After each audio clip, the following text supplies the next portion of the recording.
Afternoon. I've just finished meeting with a distinguished group of national security experts. Some served under a Republican president, some under a Democrat, some under both, and some in uniform.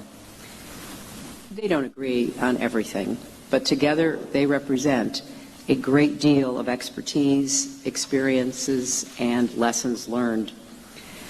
I asked them to join me for a candid conversation about some of the most challenging issues facing our country, because I believe that America's national security must be the top priority for our next president. To do that job, you need to constantly seek new information and new perspectives, test your assumptions, ask and answer hard questions. That's what today was about, and I'm grateful to these men and women for sharing their insights with me. I hope and intend that our conversations will continue because, as I've said many times, I believe in a bipartisan foreign policy. We won't always see eye to eye, but when it comes to questions of war, peace, and the safety of our country, we can't let party affiliation stand between us. We need to put partisanship aside and work together for the good of all of us.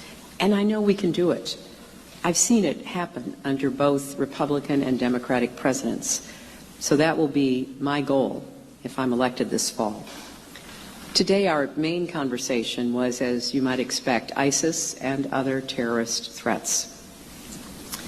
We discussed how ISIS is finding ways to convince young men around the world and some young women, including in our own country, to get assault weapons or strap-on bombs and kill large numbers of people.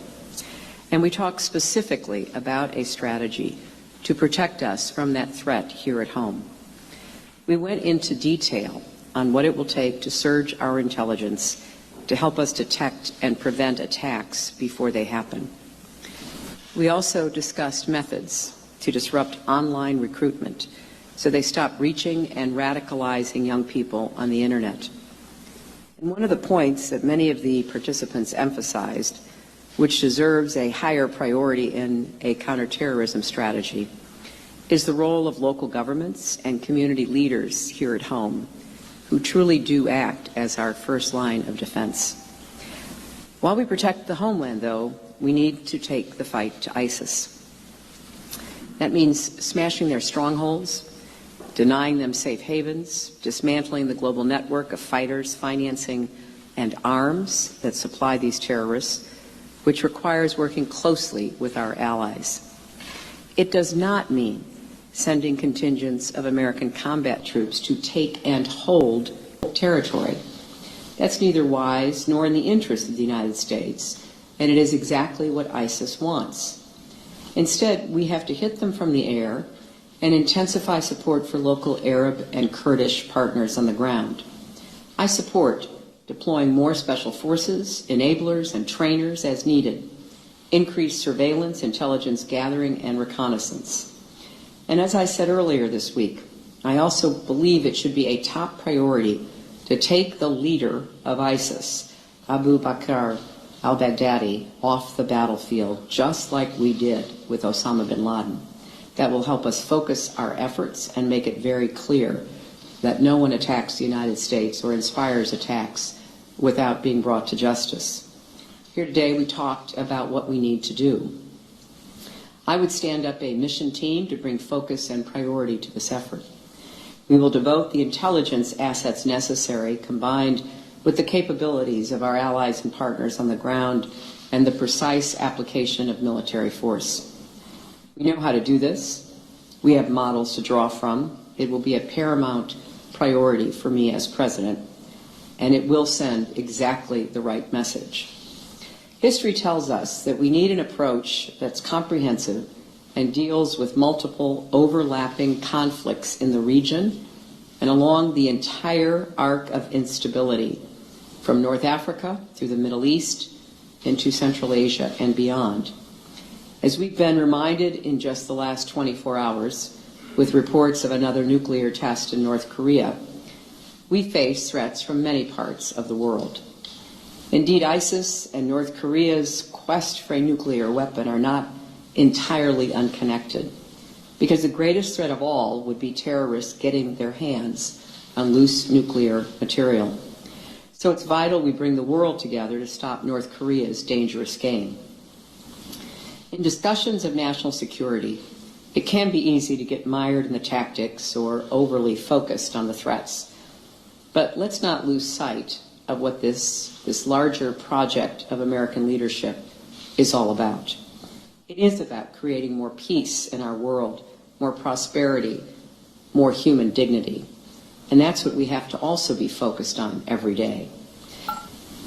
There were a number of very excellent suggestions about what we can and should be doing here at home to try to bring our American Muslim community much more closely and welcomed into the struggle against radicalization and recruitment. And I am anxious to follow up on the ideas and even some of the model programs that are currently underway. I'm humbled to be supported in this race by a growing number of retired military leaders. Earlier this week, 95 retired generals and admirals endorsed me for president. And in the past 48 hours, another 15 have joined them. So have people on both sides of the debates that have defined our foreign policy for the last 30 years. Their support is an honor. I'm grateful for it, but it's also a signal that this election is different.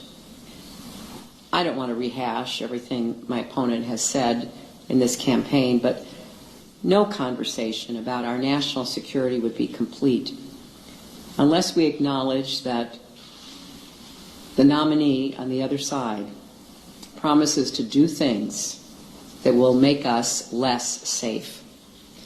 National security experts on both sides of the aisle are chilled by what they're hearing from the Republican nominee. That may be the number one reason why this election is the most important in our lifetimes. So I'm not waiting until November. I'm bringing Democrats and Republicans together now because I plan to get right down to work on day one. The stakes are too high and the issues too serious for anything less than that level of preparedness. Americans should be able to count on their president and commander-in-chief to provide rational, confident, and even-keeled leadership, especially in tumultuous times like these. So I'm very grateful to the men and women I met with today, experts with a broad range of understanding and willingness to share their insights. And I look forward to continuing to receive their advice in the days and weeks ahead. So we'll take just one or two questions.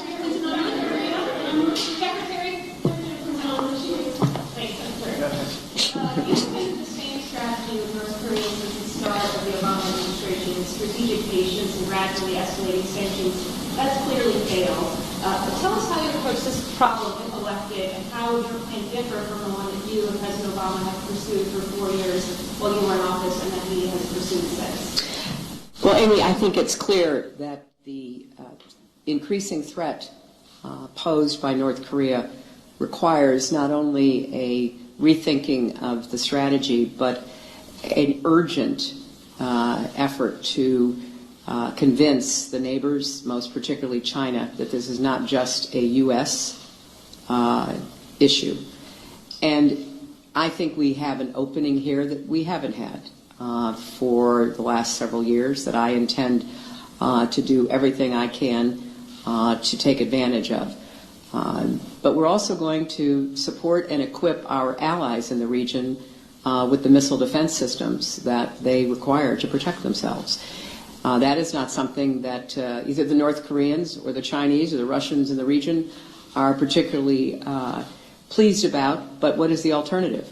We are not going to let anyone who is a treaty ally and partner of ours be threatened, and we are not going to let North Korea pursue a nuclear weapon with the ballistic missile capacity to deliver it to the United States territory. That is absolutely a bottom line, and if other countries want to assist us in this effort, we welcome that, and we will engage in intensive discussions as soon as possible. Secretary Clinton, you put out a statement earlier today saying that you support President Obama's call for additional sanctions on North Korea, but they've faced sanctions for years, and clearly it hasn't stopped them from moving forward on their nuclear program. So how will a few more sanctions help, and would you consider the kinds of negotiations that you pushed for with Iran? Well, the answer to the second question is yes, because we faced a similar problem in 2009.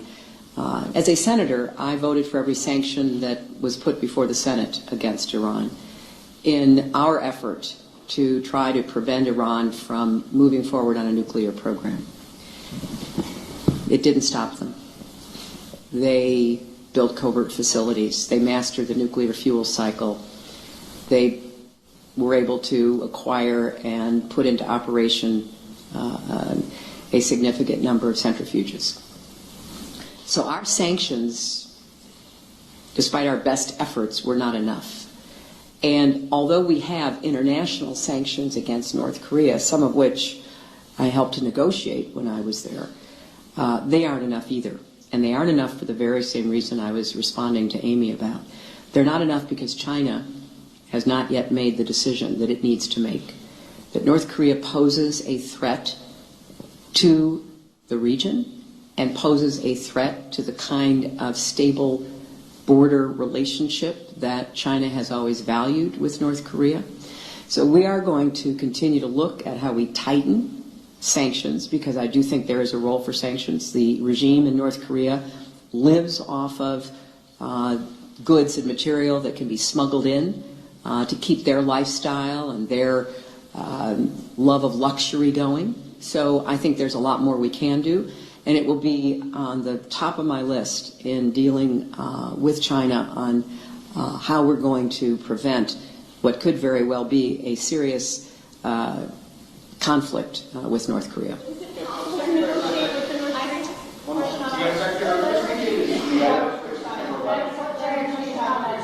Well, Jennifer, you know, you don't talk about leverage until you actually produce leverage. And I believe that we do have leverage with China, and I believe, based on my extensive discussions when I was Secretary of State, that there's even a conversation starting within China about how to handle the changes in the North Korean regime.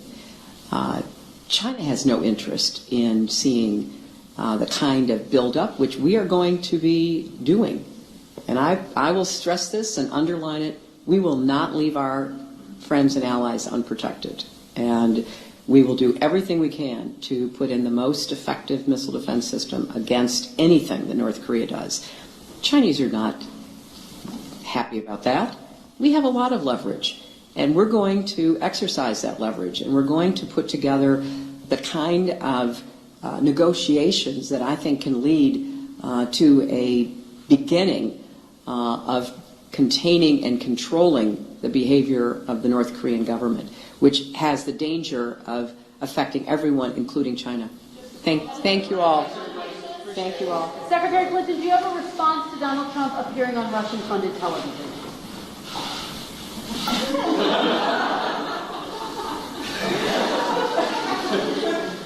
You know, every day that goes by, this just becomes more and more of a reality television show.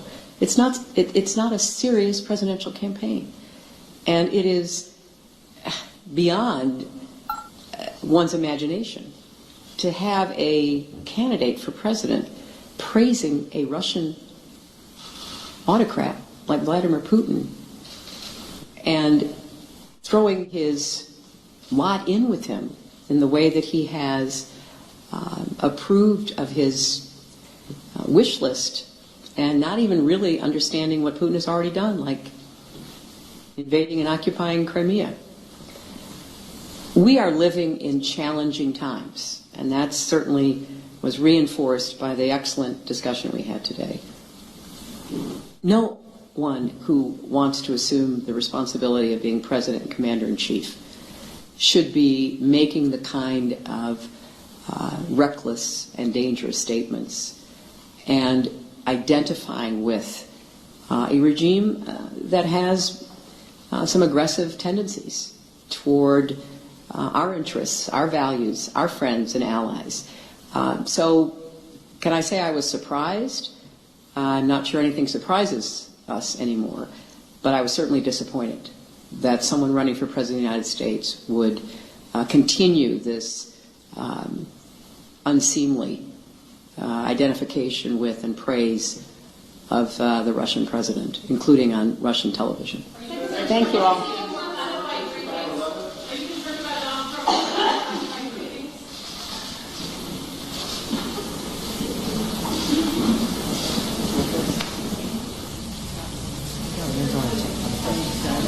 일주일하고 나오네.